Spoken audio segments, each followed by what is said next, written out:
طيب بسم الله الرحمن الرحيم. السلام عليكم ورحمة الله وبركاته. بسم الله والصلاة والسلام على رسول الله وعلى آله وصحبه ومن والاه ما بعد.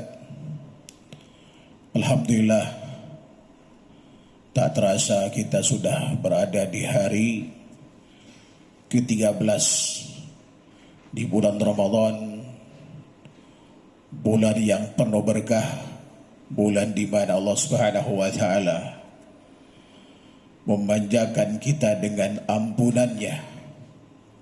Bagi mereka tentunya yang berharap ampun Allah Subhanahu wa taala, Ramadan adalah waktu yang tepat untuk minta ampunan kepada Allah Subhanahu wa taala. Salawat teriring salam senantiasa kita berikan pada Nabi kita Muhammad sallallahu alaihi wasallam beserta para kerabat, sahabat dan pengikut setianya sampai hari kiamat nanti. Tema kita insyaallah taala tentang tip meraih ampunan Allah di bulan Ramadan ini. Suatu hari Rasulullah sallallahu alaihi wasallam didatangi oleh malaikat Jibril di saat beliau menaiki tangga mimbar. Saat itu malaikat Jibril berkata, "Raghima ampu rajulin dakhala alaihi Ramadan fansalah qabla yufallahu. Qul amin ya Muhammad." Amin, kata Rasulullah SAW. Celaka bagi seorang yang masuk padanya Ramadan, Ramadan pergi sebelum diampuni dosanya. Lalu malaikat Jibril berkata, "Katakan amin Muhammad." Amin, kata Rasulullah SAW. Yang berdoa keburukan adalah makhluk terbaik dari kalangan malaikat. Yang mengamininya adalah makhluk terbaik dari kalangan manusia, itu Rasulullah SAW. Kira-kira doa ini dikabulkan atau tidak? Pasti dikabulkan. Artinya keburukan dan kecelakaanlah bagi seorang hamba yang penuh dengan dosa dalam perjalanan hidupnya, baik disadari ataupun tidak. Lalu di saat datang bulan Ramadan, dia tidak memanfaatkan bulan mulia ini untuk melebur dosa-dosanya. Saya yakin semua kita kalau ditanya pengen surga apa neraka, pasti pengen surga. Tapi kalau ditanya kira-kira lebih banyak mana sejak balik sampai detik ini antara maksiat dibanding dengan ketaatan yang kita lakukan? Jawabannya banyak maksiat. Andai kata malakal maut datang sekarang, kira-kira posisi kita di mana tuh? Taman surga, lubang api neraka? Kalaupun gak kekal, barangkali mampir. Kenapa? Karena antara keinginan dan jalan yang kita tempuh tidak sejalan. Pengen surga, tapi jalan yang ditempuh ke tetangganya. Namun Allah Subhanahu wa taala dengan sifat rahimnya yang hanya diberikan kepada mereka yang beriman, wa kana Allahu bil mu'minina rahima. Setiap saat dalam kehidupan, setahun sekali Allah datangkan Ramadan ini untuk melebur dosa-dosa kita. Banyak amal yang bisa kita lakukan. Ada amal rutinitas yang setiap hari bisa lakukan. Katakanlah ketika kita dari kantor, kita berwudu di kantor itu, walau dekat di sini misalnya, lalu kita melangkah ke masjid, tidak menginginkan ke masjid ini kecuali sholat fardu. Banyak keistimewaan yang kita dapatkan. Dari wudu kita dapat ampunan dosa. Dalam hadis Muslim dari Utsman bin Affan radhiyallahu anhu, beliau pernah berkata bahwa Rasulullah pernah bersabda, "Man tawadda'a fa ahsana al-wudu' kharajat khatayahu min jasadihi hatta min tahti adfari." Barang siapa yang berwudu lalu sempurnakan wudunya, maka niscaya dosa-dosanya bergurugan dari badannya sampai dari ujung kukunya. Kalau kita wudu di kantor, kalau di rumah, lalu pergi ke masjid berjalan kaki, maka setiap langkah kita ke masjid itu, satu langkah menghapus dosa, langkah yang sama itu meninggikan derajat kita di Subhanahu wa ta'ala.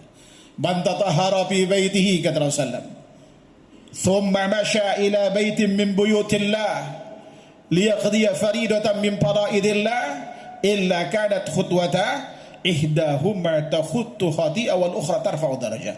Hadis Muslim dari sahabat mulia Abu Hurairah radhiyallahu anhu. Barang siapa yang bersuci di rumahnya lalu dia berjalan kaki ke salah satu rumah Allah dalam rangka menjalankan salat fardu, maka satu langkah kakinya menghapus dosa, langkah yang sama meninggikan derajatnya. Ini Masya Allah, ibadah ini bisa kita lakukan setiap hari. Apalagi kalau kita ke masjid, ya kan, sebelum azan, Masya Allah berapa banyak istimewa kita dapatkan. Menjawab azan, di situ juga ada ampunan dosa. Di situ ada syafaat Rasulullah SAW. Setelah azan, menjawab azan, dan kemudian kita berselawat. Lalu kemudian kita salat tuh, tahiyatul masjid. Setiap ruku dan sujud kita itu momen di mana Allah Subhanahu wa taala menggugurkan dosa-dosa yang pernah kita lakukan. Ada hadis umum riwayat Imam Baihaqi dan hadis yang sama diriwayatkan oleh Imam Ibnu Majah.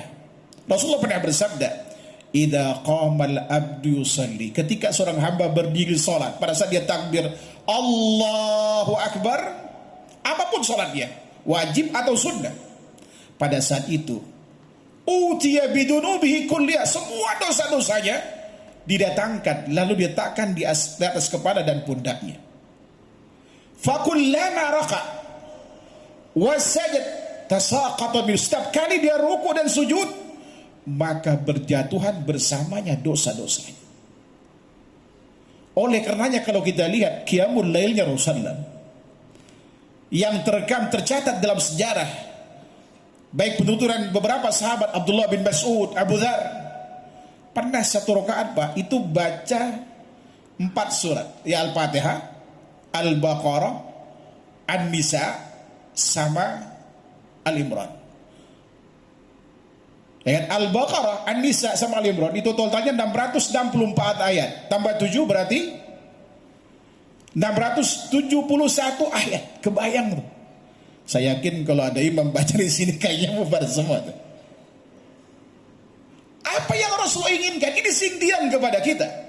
Kita terkadang itu berdebat masalah apa? Kuantitas berapa rakaat? 11, 2, 3. Ini yang selalu diperdebatkan oleh kita. Kita nggak pernah berbicara tentang kualitas sholatnya Rasulullah SAW. Masalah kuantitas sebenarnya Rasulullah pernah lakukan 7, 9, 11, 13. Ada yang sahabat pernah melakukan 19, 21, bahkan 36. Kalau yang 23 sesekali boleh kita lakukan, tidak masalah karena hadis lemah. Bahkan ada yang lebih dari itu. Yang paling penting bagi kita itu menjaga kualitas itu. Semakin lama kita berdiri itu semakin lama menanti kedatangan dosa-dosa yang pernah kita lakukan. Agar apa? Pada saat kita ruku, sampai sahabat seperti Burayyah menuturkan bahwa ketika ruku sujudnya Rasulullah itu qaribun bin sawa, hampir sama waktunya Pak. Betapa lamanya beliau itu. Makanya setiap 2 rakaat salam, 2 rakaat salam, begitu dapat 4 rakaat, beliau duduk selonjoran itu. Bahasa kita selonjoran istirahat. Maka sholatnya disebut dengan sholatut tarawih. Kena kecapean. Di Indonesia ini belum ada yang namanya sholat tarawih. Karena sholatnya super express. Ada yang 2-3 rakaat 7 menit, sekarang udah pecah rekornya jadi 6 menit. Ya kan? Ini ada di kita. Padahal ini momen di mana Kita menanti ampunan Allah Subhanahu wa taala di saat ruku dan sujud itu. Berapa sholat yang kita lakukan di bulan Ramadan di samping sholat lima waktu? Qiyamul Lail kata kita ambil 11, ambil yang 21, 23, 36. Masya Allah, itu berapa rakaat yang kita lakukan? Di saat itulah dosa-dosa kita bergurugan.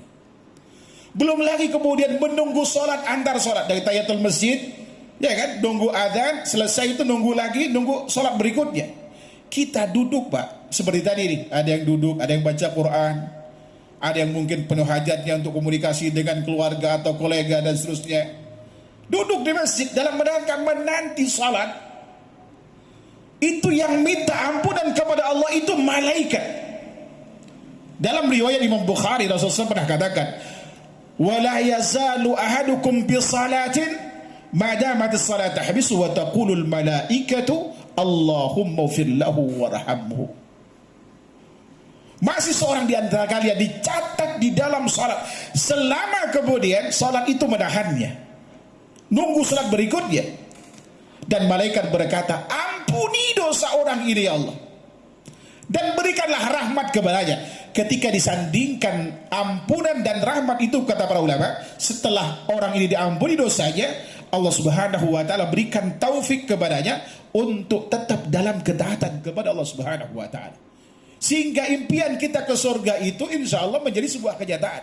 Lihat kalau kita rajin ke masjid, baca Quran, zikir, atau apapun yang bermanfaat, ngobrol tentang masalah agama, hindari ghibah dan seterusnya, hindari omongan apapun. Apalagi sekarang masalah banyak kasus-kasus tidak boleh dibicarakan, apalagi aib-aib penguasa misalkan. Kalau kita bicara itu termasuk ghibah, dilarang oleh kita, dilarang oleh agama. Manfaatkan waktu istimewa ini apa? Untuk istighfar. Atau paling tidak kita duduk di masjid baca Quran, nunggu sholat. Malaikat itu yang senantiasa minta ampunan kepada Allah Subhanahu wa taala atas dosa yang pernah kita lakukan.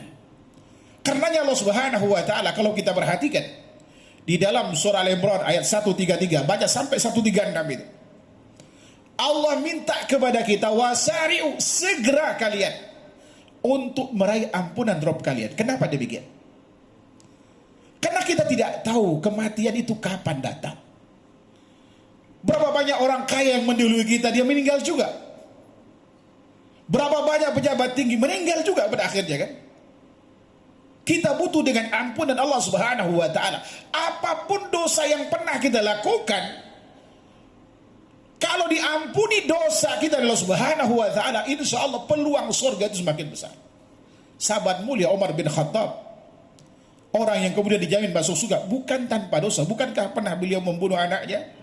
Ngikutin tradisi jahiliyah pada saat itu. Ya apa tidak? Jadi masuk surga itu bukan hanya orang yang tanpa dosa. Masuk neraka bukan juga tanpa pahala. Berapa banyak orang ahli ibadah kemudian masuk neraka karena perbuatannya tidak ikhlas dilakukan oleh Allah Subhanahu wa taala.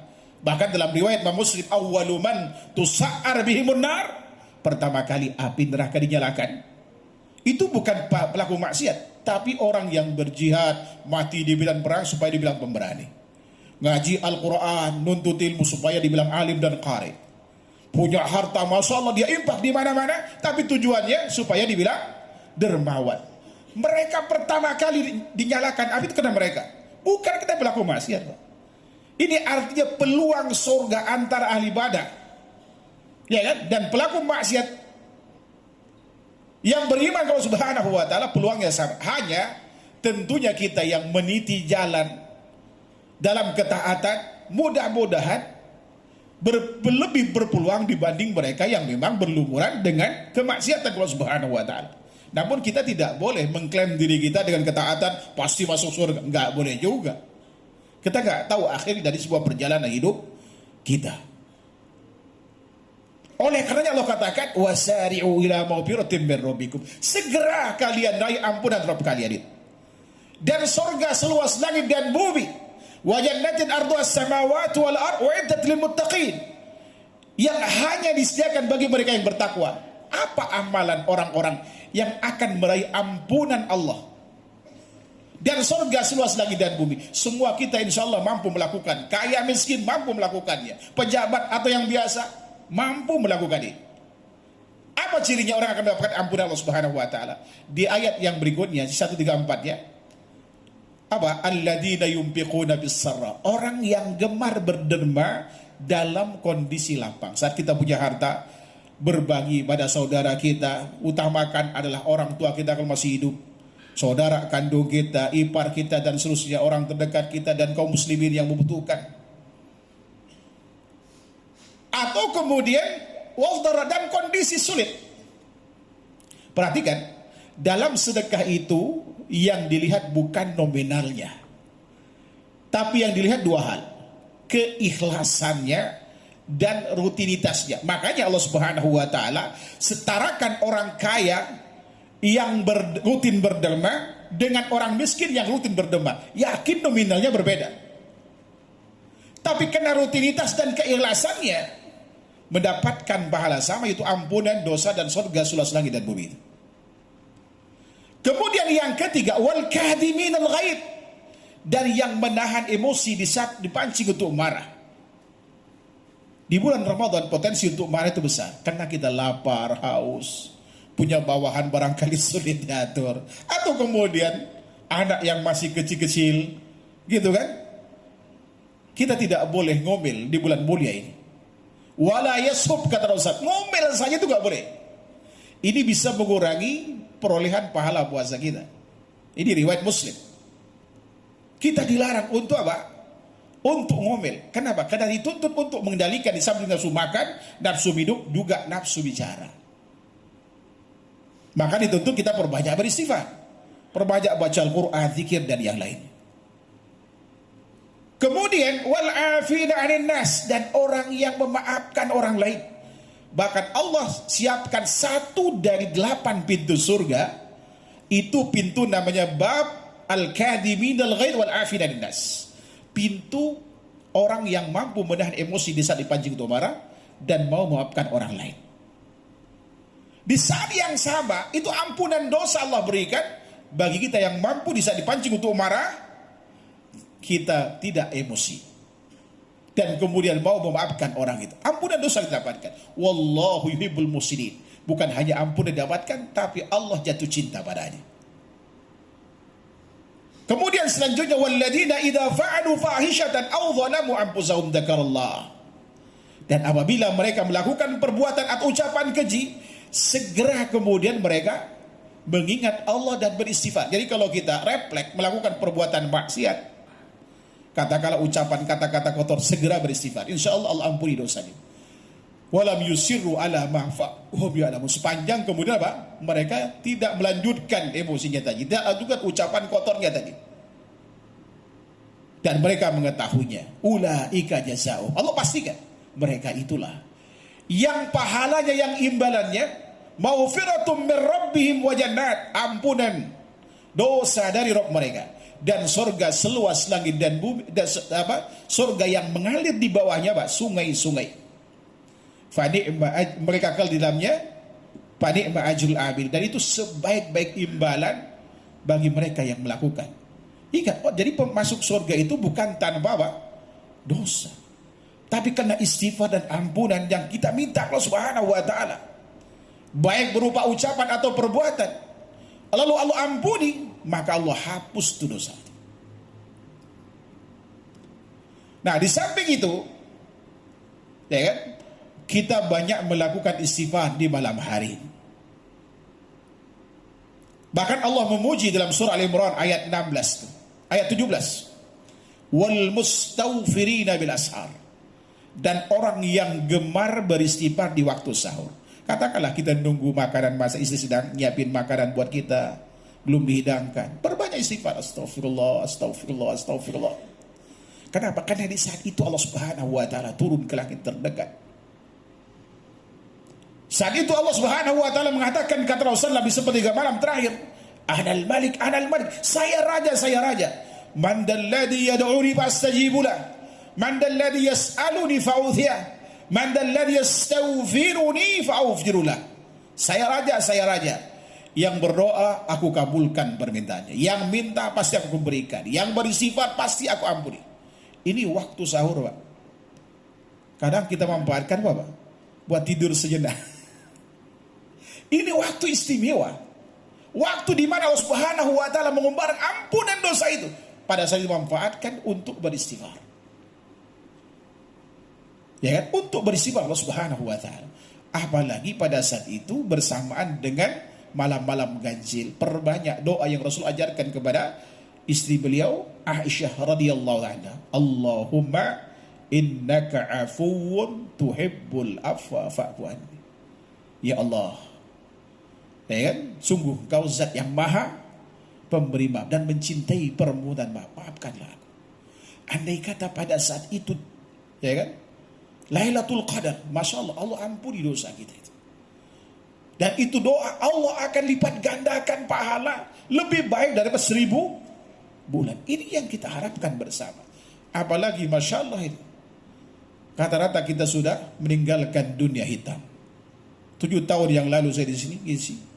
Dulu masih hitam. Sekarang sudah mulai putih. Pak Kusnadi saya lihat, Masya Allah. Beliau masih sehat. Mudah-mudahan sehat. Cuman kalau urusan selera saya yakin semua 17 tahun. Karena selera nggak pernah tua.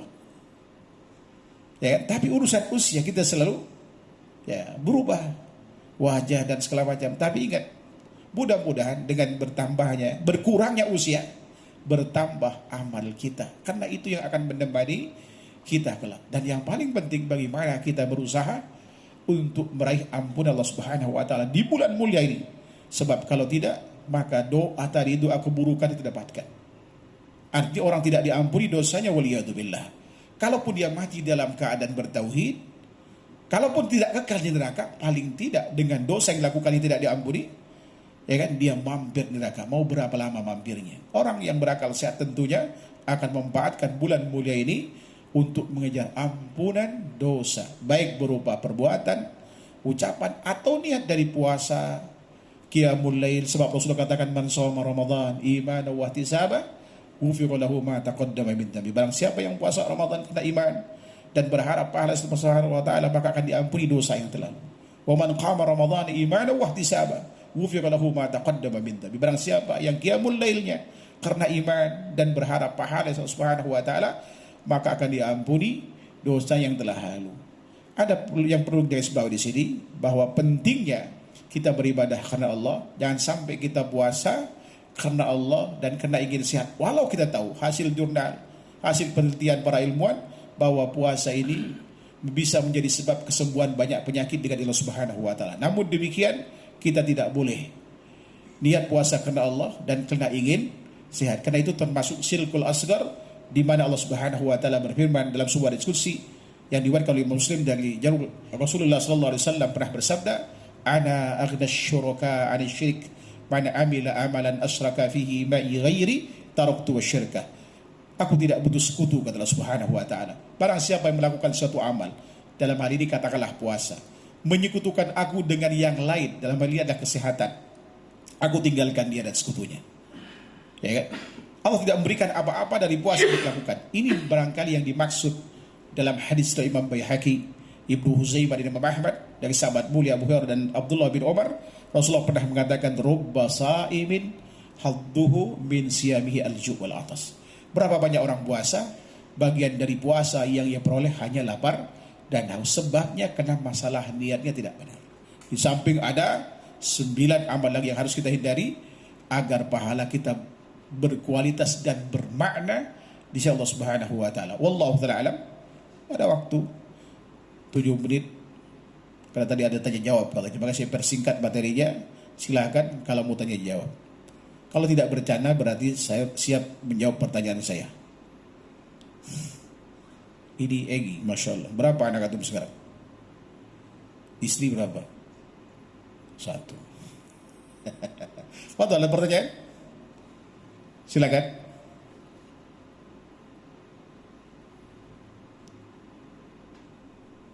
Yang mau bertanya silakan. Pertanyaan bebas, baik berkaitan dengan istighfar,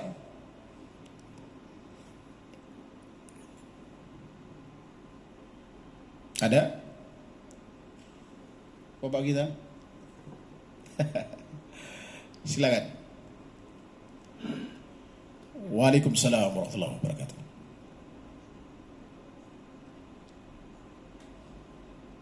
Baik, bagaimana kita bisa mengetahui kalau dosa kita diampuni? Dari indikasi, ya kan, dari Syekh Utsaimin rahimahullah taala, kita ketika menjelaskan hikmah di balik penyandingan kata Ghafur dan Rahim. Contohnya misalkan tabir Allah Subhanahu wa taala dalam surah Al-Furqan, illa man taba wa amana wa amila amalan salihan fa ulaika yubaddilu sayyiati hasanat wa kana Allahu ghafurur rahim. Kecuali mereka yang bertaubat, beriman, beramal saleh, maka kemudian Allah Subhanahu wa taala akan menggantikan keburukan dengan kebaikan yang dilakukannya itu. Dan Allah Maha Pengampun lagi Maha Penyayang. Kata beliau, ketika Allah Subhanahu wa taala menyandingkan Ghafur dan Rahim, ini dua nama Allah Subhanahu wa taala sekaligus ada sifat ya pengampun di sini, maka kemudian kata beliau setelah diampuni seorang hamba itu dari dosanya, Allah Subhanahu wa taala berikan rahmat. Apa bentuk rahmatnya? Kecenderungan untuk melakukan ketaatan Allah Subhanahu wa taala. Artinya, kalau kita setelah melakukan amal saleh, kemudian lakukan istighfar dan seterusnya, atau amal-amal yang mengandung ampunan dosa, ketika kecenderungan kita itu melakukan ketaatan di atas ketaatan yang ada, itu tanda kalau dosa kita diampuni. Satu.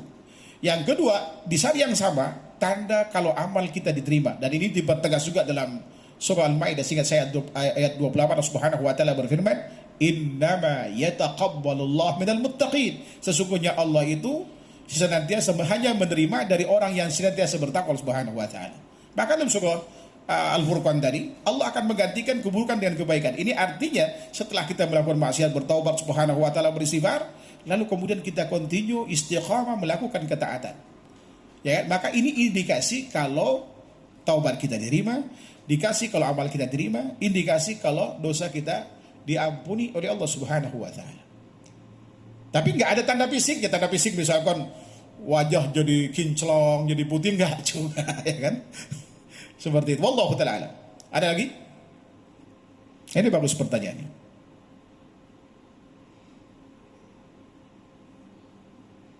Masih 5 menit. Nah.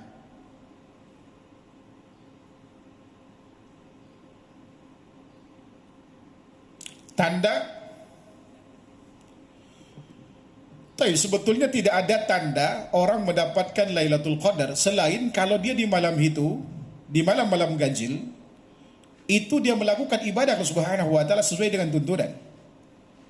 Ya kan? Makanya orang-orang Arab dari dulu sampai sekarang tradisinya itu di malam-malam ganjil mereka itu mereka nggak tidur, Pak. Tidur sebentar lalu kemudian bangun malam itu ibadah, baik qiyamul lail ataupun istighfar, zikir dan segala macam. Kalau di Masjidil Haram biasanya mereka berbagi. Nanti di pagi harinya ketika ada tanda fisik nampak, yaitu berupa matahari yang tidak terlalu terang, muncul tidak terlalu terang. Saya kadang-kadang dapat postingan, ada orang yang ada ikhwan yang rajin memotret matahari di malam-malam ganjil itu. Ya kan? Oh, ini tanggal 27. Berapa tahun itu 27? Dilihat dari apa? Tanda fisik. Nah, berarti beruntunglah orang yang di malam itu dengan tanda fisik tadi, ya kan, yang beribadah ke Subhanahu wa taala. Dia mendapatkan keistimewaan itu. Pertanyaannya, apakah orang yang mendapatkan Lailatul Qadar itu mesti bertikaf? Jawabannya tidak. Yang penting di malam itu kita beribadah Subhanahu wa taala. Mungkin ada saudara kita yang kerja satpam barangkali kan nggak mungkin dia ke masjid. Atau kemudian mungkin ada orang-orang yang terikat dengan pekerjaannya. Tapi selama di malam itu dia beristighfar, dia baca Quran. Ya kan? Maka ajarin mereka amalan-amalan yang bisa dilakukan. Ya kan, seperti kalimat la ilaha illallah, subhanallah wa subhanallah alazim, yang tidak terikat dengan waktu, tidak terikat dengan bilangan, tidak terikat dengan suci tidaknya orang. Ya kan? Berzikir, beristighfar, Masya Allah. Kalau dia lakukan itu di malam itu, qadar Allah bertepatan tangan dengan turunnya Lailatul Qadar, dia dapatkan keistimewaan itu.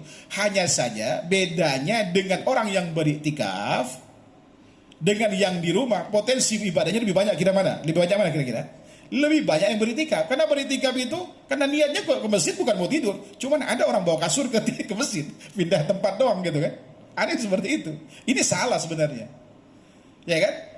Andai kata keduanya sama-sama mendapatkan keistimewaan, minus yang di rumah tentu tidak dapat pahala iktikaf. Tapi selama mereka di malam itu melakukan amal salih di malam yang sama, insya Allah ya kan, dia akan mendapatkan keistimewaan itu. Kenapa tidak ada tanda fisik itu? Ada hikmah di balik itu. Andai kata ada terasa kayak terasa dingin, mungkin setiap orang mengklaim, oh kayak tadi malam saya dapat deh. Soal badan saya terasa dingin kan begitu. Makanya tanda umum kan, agar kemudian orang tidak sombong dengan apa yang dia raih. Bayangkan kalau ada tanda fisik tambah putih, kayak tadi malam dapat banyak nih, badan saya putih gitu. Enggak seperti itu. Allah tidak diciptakan tanda khusus itu. Hanya lihat dari apa? Tanda alam. Ya kalau selama itu kita beribadah subhanahu wa ta'ala, insya Allah kita akan dapatkan, walaupun mayoritas Lailatul Qadar itu turun rata-rata di malam 27. Pernah 25, pernah 21. Makanya kata Imam Nawawi, ulama besar Madhab Syafi'i, mengatakan dia berpindah-pindah yang benar itu. Yang jelas di malam-malam ganjil. Makanya Rasulullah katakan, taharrau lailatul qadri fil ashril hawakhir min Ramadan. Carilah malam kemuliaan itu di 10 malam terakhir. Perintah ini umum, apalagi ketika terjadi perbedaan penentuan awal Ramadan. Di Indonesia ini rasanya, ya kan? Mungkin semboyannya kalau bisa berbeda, kenapa harus bisa bersatu? Ya kan? Mestinya dalam hal ini, pandangan Ahlussunnah wal Jamaah sebenarnya dalam menentukan awal Ramadan itu wajib mengikuti pemerintah dalam semua madhab, kecuali pendapat minoritas madhab Syafi'i. Nggak boleh ormas itu menentukan, itu nggak boleh. Apalagi yang namanya hari raya, nggak boleh selain ngikutin pemerintah. Di Indonesia ini ada 6 Pak hari raya, cuman yang dipublikasikan cuma 3. Jadi 6 hari yang berbeda, ya kan? Nah, kalau kemudian terjadi perbedaan penentuan, maka kita hajar aja di 10 malam terakhir itu, kita beribadah subhanahu wa ta'ala, insya Allah peluang untuk dapat itu besar. Cuman Allah itu maha tahu kita. Kadang karena aktivitas kita atau kemalasan kita, ya kan? Kita ngambil sudahlah malam yang ganjil aja. Udah dikasih ganjil, Rasulullah katakan, taharrau lailatul qadri bil witri minal ashril awakhir min Ramadan. Carilah malam-malam kemuliaan itu di malam ganjil di 10 malam terakhir. Ya kan, kurang apa? 21, 23, 25, 27, 29. Kadang masih nawar juga, kira-kira kapan Ustaz? Yang paling banyak 27, tanggal 27, ternyata tanggal 25 turunnya. Sudah ambil aja di malam-malam ganjil. Insya Allah kita akan mendapatkan keistimewaan. Saking mulianya ini, dulu sebelum Rasul Allah subhanahu wa ta'ala ngasih tahu Rasulullah pernah mencarinya itu dari awal Ramadan, Pak. Apa kata beliau? Inni a'takibu ashril awal min Ramadan. Altabisu hadhihi laila. Aku pernah beriktikaf di 10 hari pertama di bulan Ramadan dalam rangka mencari malam kemuliaan ini. Summa takabtu bil ashril awsat. Lalu kemudian aku mencarinya, lalu aku beriktikaf di malam 10 malam pertengahan. Paqilali, dan dikasih tahu kepadaku annaha fil ashril awakhir min Ramadan. Rasulullah dikasih tahu bahwa ternyata malam kemuliaan itu hanya turun di malam 10 malam terakhir. Paman ahabba minkum ayataki falyataki. Barang siapa yang ingin beriktikaf di antara kalian, beriktikaflah. Fa'takaban nasu ma'ah. Lalu kemudian para sahabat beriktikaf bersama Rasulullah. Jadi itikaf itu tidak wajib. Jangan sampai ada orang yang sampai meninggalkan kerjaan gara-gara pengen beriktikaf. Ini salah. Itikaf itu sunnah. Sementara kerja memenuhi kewajiban. Itu wajib apa sunnah? Wajib. Kalau kita dihadapkan 2 pilihan, sunnah dan wajib, milih yang mana? Yang wajib. Yang memerintahkan kita ngasih makan pada istri siapa? Allah subhanahu wa ta'ala. Yang memerintahkan kita itikaf siapa? Allah subhanahu wa ta'ala. Kadang ada salah persepsi itu. Masa kemudian saya dikalahkan dengan dunia? Ini salah pandang, saya kira. Jadi silakan beraktivitas seperti biasa. Apalagi antum kerja misalkan seperti ini, ada SOP-nya yang tidak boleh dilanggar. Kecuali misalkan boleh cuti, silakan, tidak masalah ambil cuti itu. Kalau memang itu dibenarkan di tempat antum bekerja. Tapi kalau kemudian bolos gara-gara itu tidak boleh juga. Karena antum bisa mendapatkan, katakanlah habis pulang dari sini, habis asar, langsung ke masjid, kan itu bisa. Walau kita itu tidak dianggap itikaf. Paling tidak dari maghrib sampai subuh kita di masjid. Kalau itu turun Lailatul Qadar, insya Allah kita dapatkan keistimewaan itu. Walau tidak sempurna saudara kita yang 1 kali 24 jam di masjid. Tapi bisa jadi kita bisa mendapatkan apa? Mendapatkan pahala dari semuanya kalau kita yang ngasih makan mereka. Ini penting bagi bapak yang kaya yang punya duit. Cari masjid-masjid yang banyak orang beriktikaf di situ, antum tanggung sahurnya itu, antum tanggung buka puasanya.